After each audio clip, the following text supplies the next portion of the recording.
Subscribe to our YouTube channel and press the bell icon to get the latest updates. नमस्कार।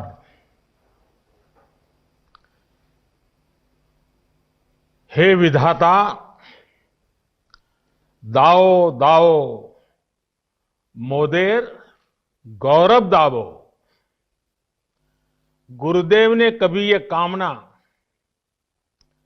छात्र छात्राओं के उज्जवल भविष्य के लिए की थी। आज विश्व भारती के गौरवमयी 100 वर्ष पर मेरी तरह पूरा देश इस महान संस्थान के लिए यही कामना करता है। हे विधाता, दाओ दाओ मोदे गौरव दावो। पश्चिम बंगाल के गवर्नर श्री जगदीप धनखड़ जी, केंद्रीय शिक्षा मंत्री डॉक्टर रमेश पोखरियाल निशंक जी,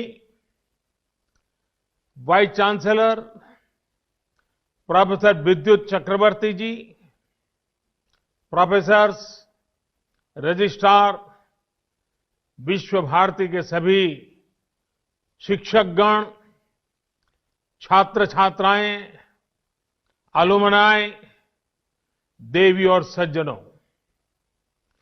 विश्व भारती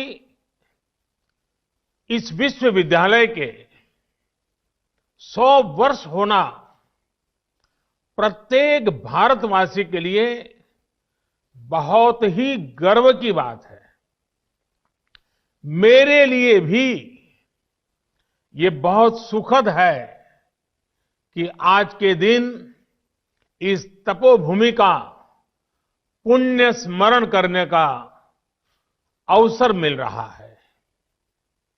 साथियों, विश्व भारती की 100 वर्ष की यात्रा बहुत विशेष है। विश्व भारती मां भारती के लिए गुरुदेव के चिंतन, दर्शन और परिश्रम का एक साकार अवतार है। भारत के लिए गुरुदेव ने जो स्वप्न देखा था, उस स्वप्न को मूर्त रूप देने के लिए देश को निरंतर ऊर्जा देने वाला ये एक तरह से आराध्य स्थल है। अनेकों विश्व प्रतिष्ठित गीतकार, संगीतकार, कलाकार, साहित्यकार, अर्थशास्त्री, समाजशास्त्री, वैज्ञानिक, अनेकविध प्रतिभाएं देने वाली विश्व भारती नूतन भारत के निर्माण के लिए नित नए प्रयास करती रही है।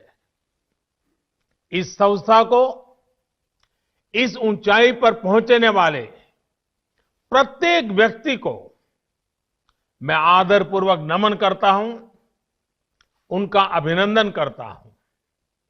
मुझे खुशी है कि विश्व भारती, श्रीनिकेतन और शांति निकेतन निरंतर उन लक्ष्यों की प्राप्ति का प्रयास कर रहे हैं जो गुरुदेव ने तय किए थे। विश्व भारती इसके द्वारा अनेकों गांवों में विकास के काम, एक प्रकार से ग्रामोदय का काम तो हमेशा से प्रशंसनीय रहे हैं। आपने 2015 में जिस योग डिपार्टमेंट को शुरू किया था, उसकी भी लोकप्रियता तेजी से बढ़ रही है। प्रकृति के साथ मिलकर अध्ययन और जीवन दोनों का साक्षात उदाहरण आपका विश्वविद्यालय परिसर है। आपको भी ये देखकर खुशी होती होगी कि हमारा देश विश्व भारती से निकले संदेश को पूरे विश्व तक पहुंचा रहा है। भारत आज इंटरनेशनल सोलर अलायंस के माध्यम से पर्यावरण संरक्षण के विषय में विश्व के अंदर एक बहुत बड़ी अहम भूमिका निभा रहा है। भारत आज पूरे विश्व में इकलौता बड़ा देश है जो पेरिस एकॉर्ड के पर्यावरण के लक्ष्यों को प्राप्त करने के लिए सही मार्ग पर तेज गति से आगे बढ़ रहा है। साथियों, आज जब हम विश्व भारती विश्वविद्यालय के 100 वर्ष मना रहे हैं तो उन परिस्थितियों को भी याद करना आवश्यक है जो इसकी स्थापना का आधार बनी थी। ये परिस्थितियां सिर्फ अंग्रेजों की गुलामी से ही उपजी हो ऐसा नहीं था। इसके पीछे सैकड़ों वर्षों का अनुभव था, सैकड़ों वर्षों तक चले आंदोलनों की पृष्ठभूमि थी। आज आप विद्वज्जनों के बीच मैं इसकी एक विशेष चर्चा इसलिए कर रहा हूं कि इन बातों पर बहुत कम बात हुई है, बहुत कम ध्यान दिया गया है। इसकी चर्चा इसलिए भी आवश्यक है क्योंकि ये सीधे सीधे भारत के स्वतंत्रता आंदोलन और विश्व भारती के लक्ष्यों से जुड़ी है। साथियों, जब हम स्वतंत्रता संग्राम की बात करते हैं तो हमारे मन में सीधे 19वीं और 20वीं सदी का विचार आता है। लेकिन यह भी एक तथ्य है कि इन आंदोलनों की नींव बहुत पहले रखी गई थी। भारत की आजादी के आंदोलन को सदियों पहले से चले आ रहे अनेक आंदोलनों से ऊर्जा मिली थी। भारत की आध्यात्मिक और सांस्कृतिक एकता को भक्ति आंदोलन ने मजबूत करने का काम किया था। भक्ति युग में हिंदुस्तान के हर क्षेत्र, हर इलाके, पूर्व, पश्चिम, उत्तर, दक्षिण, हर दिशा में हमारे संतों ने, महंतों ने, आचार्यों ने देश की चेतना को जागरूक रखने का अविरत, अविराम प्रयास किया। अगर दक्षिण की बात करें तो मध्वाचार्य, निम्बकाचार्य, वल्लभाचार्य, रामानुजाचार्य हुए। अगर पश्चिम की तरफ नजर करें तो मीराबाई, एकनाथ, तुकाराम, रामदास, नरसिंह मेहता। अगर उत्तर की तरफ नजर करें तो संत रामानंद, कबीरदास, गोस्वामी तुलसीदास, सूरदास, गुरु नानक देव, संत रैदास, अनगिनत महापुरुष। पूर्व की तरफ देखें, इतने सारे नाम हैं। चैतन्य महाप्रभु और श्रीमद शंकर देव जैसे संतों के विचारों से समाज को ऊर्जा मिलती रही। भक्ति काल के इसी खंड में रसखान, सूरदास, मलिक मोहम्मद जायसी, केशवदास, विद्यापति, न जाने कितने महान व्यक्तित्व हुए जिन्होंने अपनी रचनाओं को और रचनाओं से समाज को सुधारने का भी, आगे बढ़ने का भी और प्रगति का मार्ग दिखाया। भक्ति काल में इन पुण्य आत्माओं ने जन जन के भीतर एकता के साथ खड़े होने का जज्बा पैदा किया। इसके कारण ये आंदोलन हर क्षेत्रीय सीमा से बाहर निकलकर भारत के कोने कोने में पहुंचा। हर पंथ, हर वर्ग, हर जाति के लोग भक्ति के अधिष्ठान पर स्वाभिमान और सांस्कृतिक धरोहर के लिए खड़े हो गए। भक्ति आंदोलन का वो डोर और भक्ति आंदोलन वो डोर थी जिसने सदियों से संघर्षरत भारत को सामूहिक चेतना और आत्मविश्वास से भर दिया। साथियों, भक्ति का ये विषय तब तक आगे नहीं बढ़ सकता जब तक महान काली भक्त श्री रामकृष्ण परमहंस जी की चर्चा न हो। वो महान संत जिनके कारण भारत को स्वामी विवेकानंद मिले।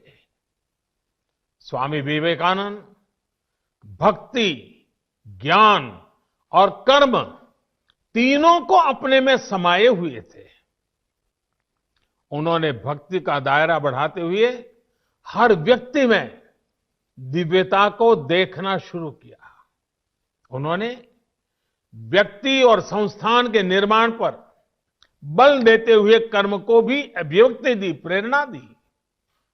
साथियों, भक्ति आंदोलन के सैकड़ों वर्षों के कालखंड के साथ साथ देश में कर्म आंदोलन भी चला। सदियों से भारत के लोग गुलामी और साम्राज्यवाद से लड़ रहे थे। चाहे वो छत्रपति शिवाजी महाराज हो, महाराणा प्रताप हो, झांसी की रानी लक्ष्मीबाई हो, कित्तूर की रानी चेन्नम्मा हो या फिर भगवान बिरसा मुंडा का सशस्त्र संग्राम हो। अन्याय और शोषण के विरुद्ध सामान्य नागरिकों के तप, त्याग और तर्पण की कर्म कठोर साधना अपने चरम पर थी। ये भविष्य में हमारे स्वतंत्रता संग्राम की बहुत बड़ी प्रेरणा बनी। साथियों, जब भक्ति और कर्म की धाराएं पूर्वहार थी तो उसके साथ साथ ज्ञान की सरिता का ये नूतन त्रिवेणी संगम आजादी के आंदोलन की चेतना बन गया था। आजादी की ललक में भाव भक्ति की प्रेरणा भरपूर थी। समय की मांग थी कि ज्ञान के अधिष्ठान पर आजादी की जंग जीतने के लिए वैचारिक आंदोलन भी खड़ा किया जाए और साथ ही उज्जवल भावी भारत के निर्माण के लिए नई पीढ़ी को तैयार भी किया जाए। और हम में बहुत बड़ी और इसमें बहुत बड़ी भूमिका निभाई उस समय स्थापित हुई कई प्रतिष्ठित शिक्षण संस्थानों ने, विश्वविद्यालयों ने। विश्व भारती यूनिवर्सिटी हो, बनारस हिंदू विश्वविद्यालय हो, अलीगढ़ मुस्लिम यूनिवर्सिटी हो, नेशनल कॉलेज हो जो आजकल लाहौर में है, मैसूर यूनिवर्सिटी हो, त्रिची नेशनल कॉलेज हो, महात्मा गांधी काशी विद्यापीठ हो, गुजरात विद्यापीठ हो, विलिंगडन कॉलेज हो, जामिया मिलिया इस्माइलिया हो, लखनऊ यूनिवर्सिटी हो, पटना यूनिवर्सिटी हो, दिल्ली विश्वविद्यालय हो, आंध्र यूनिवर्सिटी हो, अन्ना मलाई यूनिवर्सिटी हो, ऐसे अनेक संस्थान उसी एक कालखंड में देश में स्थापित हुए। इन यूनिवर्सिटीज में भारत की एक बिल्कुल नई विद्वत्ता का विकास हुआ। इन शिक्षण संस्थाओं ने भारत की आजादी के लिए चल रहे वैचारिक आंदोलन को नई ऊर्जा दी, नई दिशा दी, नई ऊंचाई दी। भक्ति आंदोलन से हम एकजुट हुए, ज्ञान आंदोलन ने बौद्धिक मजबूती दी और कर्म आंदोलन ने हमें अपने हक के लिए लड़ाई का हौसला और साहस दिया। सैकड़ों वर्षों के कालखंड में चले ये आंदोलन त्याग, तपस्या और तर्पण की अनूठी मिसाल बन गए थे। इन आंदोलनों से प्रभावित होकर हजारों लोग आजादी की लड़ाई के बलिदान देने के लिए, उस आजादी में बलिदान देने के लिए एक के बाद एक आगे आते रहे। साथियों, ज्ञान के इस आंदोलन को गुरुदेव द्वारा स्थापित विश्व भारती विश्वविद्यालय ने नई ऊर्जा दी थी। गुरुदेव ने जिस तरह भारत की संस्कृति से जोड़ते हुए, अपनी परंपराओं से जोड़ते हुए विश्व भारती को जो स्वरूप दिया, उसने राष्ट्रवाद की एक मजबूत पहचान देश के सामने रखी। साथ साथ उन्होंने विश्व बंधुत्व पर भी उतना ही जोर दिया। साथियों, वेद से विवेकानंद तक भारत के चिंतन की धारा गुरुदेव के राष्ट्रवाद के चिंतन में भी मुखर थी। और ये धारा अंतर्मुखी नहीं थी। वो भारत को विश्व के अन्य देशों से अलग रखने वाली नहीं थी। उनका विजन था कि जो भारत में सर्वश्रेष्ठ है, उससे विश्व को भी लाभ हो, और दुनिया में अच्छा है, भारत उससे भी सीखे। आपके विश्वविद्यालय का नाम ही देखिए, विश्व भारती। मां भारती और विश्व के साथ समन्वय। गुरुदेव सर्वसमावेशी और सर्वस्पर्शी सह अस्तित्व और सहयोग के माध्यम से मानव कल्याण के बृहद लक्ष्य को लेकर चल रहे थे। विश्व भारती के लिए गुरुदेव का यही विजन आत्मनिर्भर भारत का भी सार है। आत्मनिर्भर भारत अभियान भी विश्व कल्याण के लिए भारत के कल्याण का मार्ग है। ये अभियान भारत को सशक्त करने का अभियान है। भारत की समृद्धि से विश्व में समृद्धि लाने का अभियान है। इतिहास गवाह है कि एक सशक्त और आत्मनिर्भर भारत ने हमेशा पूरे विश्व समुदाय का भला किया है। हमारा विकास एकांकी नहीं, बल्कि वैश्विक, समग्र, और इतना ही नहीं, हमारे रगों में जो भरा हुआ है सर्वे भवन्तु सुखिनः का है।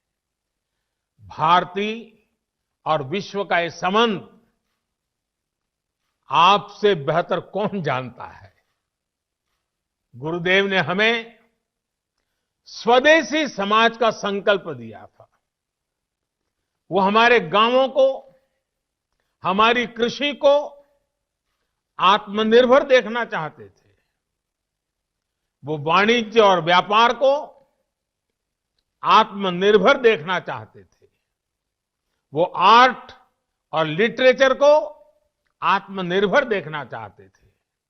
उन्होंने आत्मनिर्भरता के लक्ष्य को प्राप्त करने के लिए आत्मशक्ति की बात कही थी। आत्मशक्ति की ऊर्जा से राष्ट्र निर्माण को लेकर उन्होंने जो बात कही थी, वो आज भी उतनी ही अहम है। उन्होंने कहा था, राष्ट्र का निर्माण एक तरह से अपनी आत्मा की प्राप्ति का ही विस्तार है। जब आप अपने विचारों से, अपने कार्यों से, अपने कर्तव्यों के निर्वहन से देश का निर्माण करते हैं, तो आपको देश की आत्मा से ही अपनी आत्मा नजर आने लगती है। साथियों, भारत की आत्मा, भारत की आत्मनिर्भरता और भारत का आत्मसम्मान एक दूसरे से जुड़े हुए हैं। भारत के आत्मसम्मान की रक्षा के लिए तो बंगाल की पीढ़ियों ने खुद को खपा दिया था। याद कीजिए, खुदीराम बोस को सिर्फ 18 साल की उम्र में फांसी चढ़ गई। प्रफुल्ल चाकी 19 वर्ष की आयु में शहीद हो गए। बीना दास, जिन्होंने बंगाल की अग्नि कन्या के रूप में जाना जाता है, सिर्फ 21 साल की उम्र में जेल भेज दी गई थी। प्रीतिलता वेडुडार ने सिर्फ 21 वर्ष की आयु में अपना जीवन न्योछावर कर दिया था। ऐसे अनगिनत लोग हैं, शायद जिनके नाम इतिहास में भी दर्ज नहीं हो पाए। इन सभी ने देश के आत्मसम्मान के लिए हंसते हंसते मृत्यु को गले लगा दिया। आज इन्हीं से प्रेरणा लेकर हमें आत्मनिर्भर भारत के लिए जीना है, इस संकल्प को पूरा करना है। साथियों, भारत को मजबूत और आत्मनिर्भर बनाने में आपका हर योगदान पूरे विश्व को एक बेहतर स्थान बनाएगा। वर्ष 2022 में देश की स्वतंत्रता के 75 वर्ष पूरे होने जा रहे हैं। विश्व भारती की स्थापना के 27 वर्ष बाद भारत आजाद हो गया था। अब से 27 वर्ष बाद भारत अपनी आजादी के 100 वर्ष का पर्व मनाएगा। हमें नए लक्ष्य गढ़ने होंगे, नई ऊर्जा जुटानी होगी, नए तरीके से अपनी यात्रा शुरू करनी होगी। और इस यात्रा में हमारा मार्गदर्शन कोई और नहीं बल्कि गुरुदेव की ही बातें करेंगी, उनके विचार करेंगे। और जब प्रेरणा होती है, संकल्प होता है, तो लक्ष्य भी अपने आप मिल जाते हैं। विश्व भारती की ही बात करूं तो इस वर्ष यहां ऐतिहासिक पोष मेलों का आयोजन नहीं हो सका है। 100 वर्ष की यात्रा में तीसरी बार ऐसा हुआ है। इस महामारी ने हमें इसी मूल्य को समझाया है, वोकल फॉर लोकल। पोष मेले के साथ तो ये मंत्र हमेशा से ही जुड़ा रहा है। महामारी की वजह से इस मेले में जो कलाकार आते थे, जो हैंडीक्राफ्ट वाले साथी आते थे, वो नहीं आ पाए। जब हम आत्मसम्मान की बात कर रहे हैं, आत्मनिर्भरता की बात कर रहे हैं, तो सबसे पहले मेरा एक आग्रह पर आप सब मेरी मदद कीजिए, मेरा काम कीजिए। विश्व भारती के छात्र छात्राएं पोष मेले में आने वाले आर्टिस्टों से संपर्क करें, उनके उत्पादकों बारे में जानकारी इकट्ठा करें और इन गरीब कलाकारों की कलाकृतियां ऑनलाइन कैसे बिक सकती है, सोशल मीडिया की इसमें क्या मदद की जा सकती है, इसे देखें, इस पर काम करें। इतना ही नहीं, भविष्य में भी स्थानीय आर्टिस्ट, हैंडीक्राफ्ट, इस प्रकार के जो साथी अपने उत्पाद विश्व बाजार तक ले जा सके, इसके लिए भी उन्हें सिखाइए, उनके लिए मार्ग बनाइए। इस तरह के अनेक प्रयासों से ही देश आत्मनिर्भर बनेगा, हम गुरुदेव के सपनों को पूरा कर पाएंगे। आपको गुरुदेव का सबसे प्रेरणादायी मंत्र भी याद ही है, जोदी तोर डाक सुने क्यों ना आशे, तो भी एकला चलो रे। कोई भी साथ ना आए अपने लक्ष्य की प्राप्ति के लिए, अगर अकेले भी चलना पड़े तो जरूर चलिए। साथियों, गुरुदेव कहते थे, बिना संगीत और कला के राष्ट्र अपनी अभिव्यक्ति की वास्तविक शक्ति खो देता है और उसके नागरिकों का उत्कृष्ट बाहर नहीं आ पाता है। गुरुदेव ने हमारी समृद्ध सांस्कृतिक विरासत के संरक्षण, पोषण और विस्तार को बहुत महत्वपूर्ण माना था। यदि हम उस समय के बंगाल को देखें तो एक और अद्भुत बात नजर आती है। जब हर तरफ आजादी का आंदोलन उफान पर था, तब बंगाल उस आंदोलन को दिशा देने के साथ ही संस्कृति का पोषक भी बनकर खड़ा था। बंगाल में हर तरफ संस्कृति, साहित्य, संगीत की अनुभूति भी एक तरह से आजादी के आंदोलन को शक्ति प्रदान कर रही थी। साथियों, गुरुदेव ने दशकों पहले ही भविष्यवाणी की थी। और भविष्यवाणी क्या थी? उन्होंने कहा था, ओरे नोतुन जुगेर भोरे दिशने सोमोय कार्य वृथा सोमोय विचार खोरे औरे नूतन जुगेर भोरे ऐशो ज्ञानी ऐशो कौर्मी नाशो भरतो लाजे बीरो धोर में पुन्नो कौर्मे विश्व हृदय राजो है। गुरुदेव के इस उपदेश को, इस उद्घोष को साकार करने की जिम्मेदारी हम सभी की है। साथियों, गुरुदेव ने विश्व भारती की स्थापना सिर्फ पढ़ाई के केंद्र के रूप में नहीं की थी। वो इसे सीट ऑफ लर्निंग, सीखने के लिए पवित्र स्थान के तौर पर देखते थे। पढ़ाई और सीखना दोनों के बीच का जो भेद है, उसे गुरुदेव के सिर्फ एक वाक्य से समझा जा सकता है। उन्होंने कहा था, मुझे याद नहीं है कि मुझे क्या पढ़ाया गया था, मुझे सिर्फ वही याद है जो मैंने सीखा है। इसे और विस्तार देते हुए गुरुदेव टैगोर ने कहा था, सबसे बड़ी शिक्षा वही है जो हमें न सिर्फ जानकारी दे, बल्कि हमें सबके साथ जीना सिखाए। उनका पूरी दुनिया के लिए संदेश था कि हमें नॉलेज को एरियाज में, लिमिट्स में बांधने की कोशिश नहीं करनी चाहिए। उन्होंने यजुर्वेद के मंत्र को विश्व भारती का मंत्र बनाया।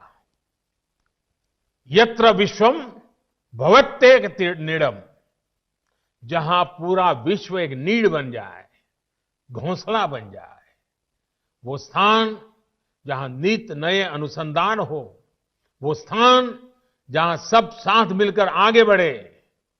और जैसे अभी हमारे शिक्षा मंत्री विस्तार से कह रहे थे, गुरुदेव कहते थे, चित्तो जेथा भयम शून्यो, चित्तो जेथा भय शून्यो उच्चो जेथा शीर ज्ञान जेथा मुक्तो। यानी हम एक ऐसी व्यवस्था खड़ी करें जहां हमारे मन में कोई डर ना हो, हमारा सर ऊंचा हो और ज्ञान बंधनों से मुक्त हो। आज देश राष्ट्रीय शिक्षा नीति के माध्यम से इस उद्देश्य को पूरा करने का भी प्रयास कर रहा है। इस शिक्षा नीति को लागू करने में विश्व भारती की बड़ी भूमिका है। आपके पास 100 वर्ष का अनुभव है, विद्वत्ता है, दिशा है, दर्शन है और गुरुदेव का आशीर्वाद तो है ही है। जितने ज्यादा शिक्षा संस्थानों से विश्व भारती का इस बारे में संवाद होगा, अन्य संस्थाओं की भी समझ बढ़ेगी, उन्हें आसानी होगी। साथियों, मैं जब गुरुदेव के बारे में बात करता हूं तो एक मोह से खुद को रोक नहीं पाता। पिछली बार आपके यहां आया था, तब भी मैंने इसका थोड़ा सा जिक्र किया था। मैं फिर से गुरुदेव और गुजरात की आत्मीयता का स्मरण करा रहा हूं। ये बार बार याद करना इसलिए भी जरूरी है क्योंकि ये हमें एक भारत श्रेष्ठ भारत की भावना से भरता है। ये दिखाता है कि अलग अलग भाषाओं, बोलियां, खान पान, पहनावे वाला हमारा देश एक दूसरे से कितना जुड़ा हुआ है। ये दिखाता है कि कैसे विविधताओं से भरा हमारा देश एक है, एक दूसरे से बहुत कुछ सीखता रहा है। साथियों, गुरुदेव के बड़े भाई सत्येंद्रनाथ टैगोर जब आईसीएस में थे तो उनकी नियुक्ति गुजरात में अहमदाबाद में भी हुई थी। रविन्द्रनाथ टैगोर जी अक्सर गुजरात आ जाते थे और उन्होंने वहां काफी लंबा समय भी बिताया था। अहमदाबाद में रहते हुए उन्होंने अपनी 2 लोकप्रिय बांग्ला कविताएं बंदी ओ अमार और नीरोब रजनी देखो, ये दोनों रचनाएं की थी।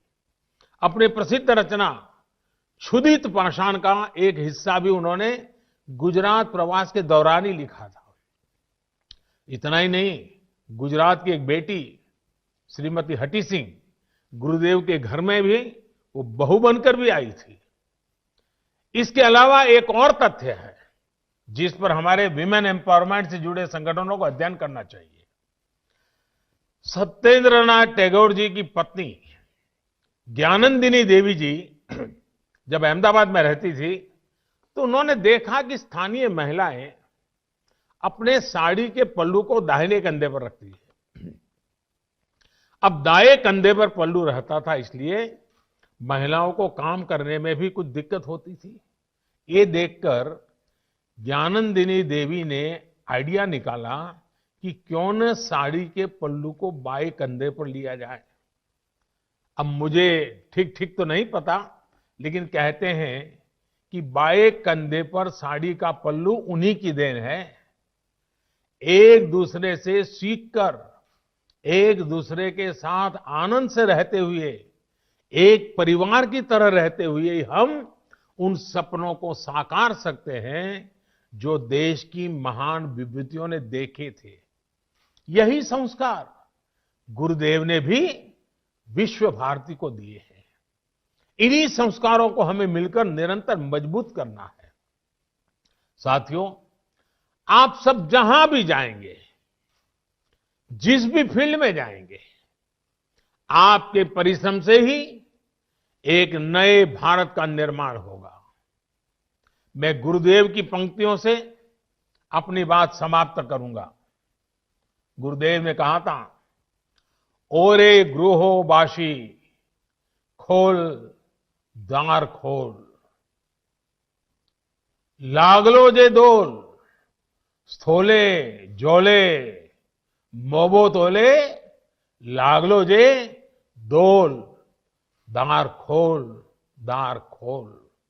देश में नई संभावनाओं के द्वार आपका इंतजार कर रहे हैं।